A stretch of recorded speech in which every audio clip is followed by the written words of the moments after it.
জ্যৈষ্ঠ পূর্ণিমা উপলক্ষে কলকাতার মুকুন্দপুরের জগন্নাথ মন্দিরে মহা সমারোহে পালিত হল প্রভু জগন্নাথ দেবের পবিত্র স্নানযাত্রা। প্রথা মেনে 108 কলসি পবিত্র ও সুগন্ধি জলে স্নান করানো হয় জগন্নাথ, বলরাম ও সুভদ্রাকে। এরপর দেবতারা 15 দিনের নিবৃতবাসে থাকবেন। এদিন মন্দিরে যজ্ঞ ও ভোগ বিতরণেরও আয়োজন করা হয়, যেখানে বহু ভক্তের সমাগম ঘটে। এই উপলক্ষে কি বললেন মন্দিরের পুরোহিত ও উদ্যোক্তারা, চলুন শুনে নেওয়া যাক। হরে কৃষ্ণ। আগামী 16 তারিখ আমাদের যে গন্ডিচা মন্দিরে ভগবান মাসির বাড়ি যাবেন, সেখানে আমাদের 8 দিনব্যাপী বিভিন্ন কালচার প্রোগ্রাম হবে। তো সমস্ত ভক্তদের আমি আহ্বান করছি যে ভগবান শ্রী জগন্নাথ, বলদেব, সুভদ্রা মহারানীকে দর্শন করার জন্য। শাস্ত্রে বলা হয়েছে যে সারা বছরে যে 1000 বার দর্শন করেন, আর গুন্ডিচা মন্দিরে যদি একবার দর্শন করে তার 1000 বারের ফলের একবার দর্শন করলে সেই ফল লাভ হয়। তো সমস্ত ভক্তদের আহ্বান করছি আমরা মুকুন্দপুর জগন্নাথ কমিটির পক্ষ থেকে। তা আপনারা সকলেই এই জগন্নাথ আমাদের মুকুন্দপুরে আসুন। খুব সুন্দর বিগ্রহ এবং খুব সুন্দরভাবে ভগবান সাজেন, সাজতে খুব ভালোবাসেন এবং প্রসাদ খেতেও ভালোবাসেন, ভক্ত সঙ্গ করতেও ভালোবাসেন। আপনারা কৃপা করে সকলেই আসুন, আমাদের এই জগন্নাথকে দর্শন করুন। আর আমাদের জগন্নাথের অনেক লীলা আছে।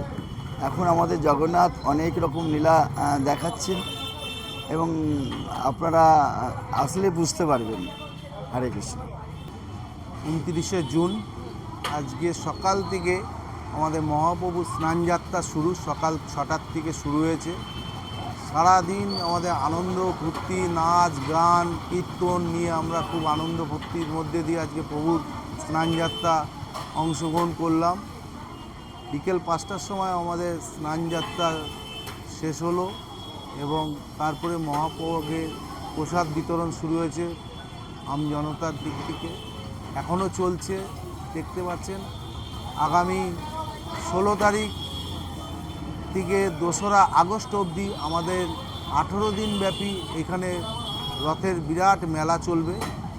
দীর্ঘ আজকে 49 বছরে পা দিচ্ছি আমরা এবং এই মেলাতে 16 তারিখ প্রথম রথের দিন 50,000-এর উপরে বেশি লোকের সমাগম হবে। আশা করব আমাদের গ্রাম বাংলা এবং শহরতলি অঞ্চলে মানুষের কাছে আমরা আহ্বান জানাবো, আপনারাও আসুন। সুন্দর এই মেলার মধ্যে নানা রকম দোকানপাট, নাকরদোলা, খেলাধুলা, কীর্তন, সমস্ত অনুষ্ঠান হবে। আমাদের রথের এত বড় রথের মন্দির আর এত সুন্দর ঠাকুর দেখলে অবাক হয়ে যাবেন। আশা করা যায় কলকাতা জুড়ে এত সুন্দর মহাপ্রভুর মূর্তি আমরা যে তুলে ধরেছি, চিন্তা করার বাইরে। নিজে চোখে না দেখলে কেউ বিশ্বাস করতে পারবে না।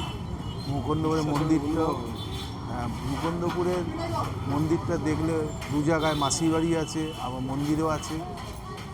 আপনাদের আহ্বান করবো সবাই মিলে আসুন, দেখাও, মেলা উপভোগ করুন। আমার নাম অজয় সরকার, আমি এই মেলা কমিটির সম্পাদক। আমার সাথে আরেকজন আছেন রাজু ঘোষ, আরও কমিটির আরও মেম্বাররা আছে। সবাই মিলে আমরা অঞ্চলের থানা এবং আমাদের বিধায়িকা দিদি সর্বরিদি আছেন, ওনাদের উদ্যোগে আমাদের পাড়ার অঞ্চলে টোটাল 109 নম্বর যাদবপুর অঞ্চল জুড়ে সবার সহযোগিতা নিয়ে এত বড় মেলারে আমরা পরিচালনা করতে সক্ষম হই।